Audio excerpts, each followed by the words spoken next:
Setelah seseorang meninggal dunia, ia akan berada di alam yang menjadi penghubung antara dunia dan akhirat, yaitu alam kubur atau alam barzah. Di alam inilah, manusia akan mulai mempertanggungjawabkan perbuatannya selama dia hidup di dunia. Lalu bagaimanakah perjalanan seseorang, baik orang kafir maupun orang beriman, saat ruh dicabut hingga berada di alam kubur? Hadis panjang dari Al-Bara bin Azib radhiyallahu anhu yang diriwayatkan oleh Imam Ahmad menceritakan perjalanan manusia di alam kuburnya. Suatu hari kami mengantarkan jenazah salah seorang sahabat Nabi Sallallahu Alaihi Wasallam dari golongan Ansor. Sesampainya di perkuburan, liang lahat masih digali, maka Rasulullah Sallallahu Alaihi Wasallam duduk menanti dan kami juga duduk di sekitarnya dengan tenang. Kemudian Rasulullah mengangkat kepalanya seraya bersabda, "Mohonlah perlindungan kepada Allah dari azab kubur." Beliau ulangi perintah ini 2 atau 3 kali. Kemudian beliau bersabda, "Sesungguhnya seorang hamba yang beriman, jika menjelang berakhir masa kehidupan di dunia dan hendak menuju akhirat, turunlah dari langit para malaikat yang bermuka cerah secara sinar matahari. Mereka membawa kafan dari surga dan wangian dari surga. Mereka duduk di sisi hamba itu sejauh mata memandang. Kemudian datanglah malaikat maut. Ia duduk dekat kepalanya dan berkata, 'Wahai jiwa yang mulia, keluarlah menuju ampunan Allah dan keridhaan Allah.' Maka ruh itu dengan mudahnya keluar, bagaikan air yang mengalir dari mulut sebuah kendi. Lalu ruh itu diambil oleh malaikat maut, dan dalam sekejap mata diserahkan kepada para malaikat yang berwajah cerah, lalu dibungkus dengan kafan surga, dan diberi wangian surga, hingga terciumlah bau harum, seharum wangian yang paling harum di muka bumi. Para malaikat membawanya ke langit. Setiap kali melewati sekelompok malaikat, mereka ditanya, 'Ruh siapakah yang mulia ini?' Malaikat yang membawanya berkata, 'Ini adalah ruh Fulan bin Fulan, disebutkan dengan nama yang terbaik ketika di dunia.' Sesampainya di langit dunia, mereka meminta izin untuk memasukinya, dan mereka pun diizinkan. Maka seluruh malaikat yang ada di langit itu ikut mengantarnya menuju langit berikutnya, hingga mereka sampai di langit ketujuh. Di sanalah Allah berfirman, 'Tulislah nama hambaku ini di dalam Illiyin, lalu kembalikanlah ia ke bumi. Dari bumi itulah aku ciptakan mereka, dan kepadanya aku kembalikan mereka, dan dari bumilah mereka akan aku bangkitkan.' Maka roh itu dikembalikan ke jasadnya. Lantas datanglah 2 malaikat yang bertanya, 'Siapakah Rabbmu?' Ia menjawab, 'Rabbku adalah Allah.' Malaikat kembali bertanya, 'Apa agamamu?' Ia menjawab, 'Agamaku Islam.'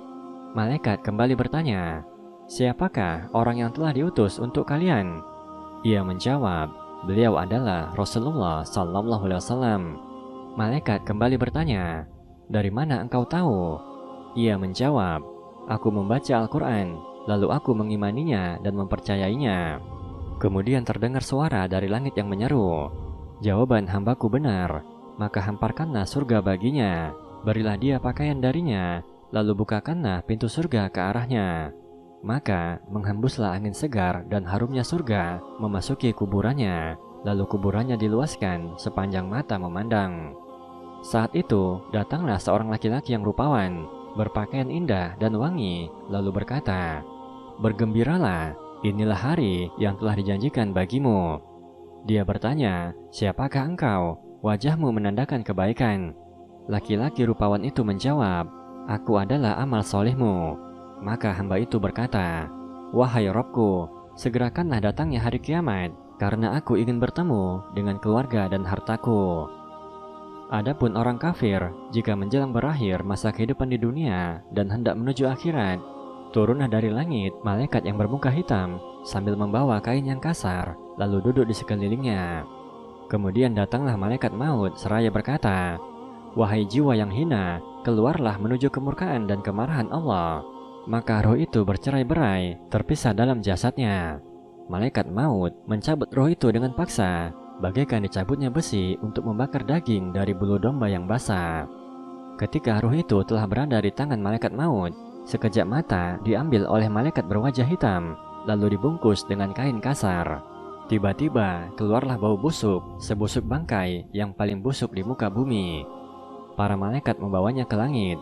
Setiap kali mereka melewati sekelompok malaikat, mereka ditanya, "Ruh siapakah yang hina ini?"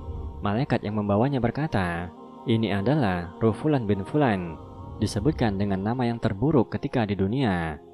Sesampainya di langit dunia, mereka minta izin untuk memasukinya, namun tidak diizinkan. Kemudian Rasulullah membaca firman Allah yang artinya, "Tidak akan dibukakan bagi mereka orang-orang kafir pintu-pintu langit, dan mereka tidak akan masuk surga hingga unta masuk ke lubang jarum." Quran Surah Al-A'raf ayat 40. Saat itu Allah Ta'ala berfirman, "Tulislah namanya di dalam sijin, di lapisan bumi yang paling bawah." Lalu ruh itu dicampakkan. Kemudian Rasulullah membaca firman Allah yang artinya, "Barang siapa mempersekutukan sesuatu dengan Allah, maka seakan-akan ia jatuh dari langit, lalu disambar oleh burung, atau diterbangkan angin ke tempat yang jauh." Quran Surah Al-Hajj ayat 31. Kemudian roh itu dikembalikan ke jasadnya. Lantas datanglah dua malaikat yang bertanya, "Siapakah Rabbmu?" Ia berkata, "Ha, aku tidak tahu." Malaikat kembali bertanya, "Apa agamamu?" Ia berkata, Ha, aku tidak tahu." Malaikat kembali bertanya, "Siapakah orang yang telah diutus untuk kalian?" Ia berkata, Ha, aku tidak tahu." Kemudian terdengar seruan dari langit, "Hambaku telah berdusta. Hamparkan neraka baginya dan bukakan pintu neraka ke arahnya." Maka hawa panas dan bau busuk neraka bertiup ke dalam kuburnya. Lalu kuburannya disempitkan hingga tulang rusuknya berantakan, menancap satu sama lainnya. Saat itu, datanglah seorang laki-laki yang berwajah buruk, memakai pakaian kotor dan berbau sangat busuk, lalu berkata, "Aku datang membawa kabar buruk untukmu. Inilah hari yang telah dijanjikan bagimu." Orang kafir itu berkata, "Siapa engkau? Wajahmu menandakan keburukan." Ia menjawab, "Aku adalah amal burukmu." Lalu orang kafir itu berkata, "Wahai Rabbku, janganlah engkau datangkan hari kiamat." Hadis riwayat Ahmad, disahihkan oleh Al-Hakim dan Syekh Al-Albani. Demikian keadaan orang kafir dan orang yang beriman di alam kubur. Mari kita manfaatkan kehidupan dunia yang hanya sementara ini untuk benar-benar beramal soleh, karena sesungguhnya kenikmatan dunia hanyalah tipu daya semata. Semoga kita mendapatkan kenikmatan di alam kubur dan dijauhkan dari siksa kubur.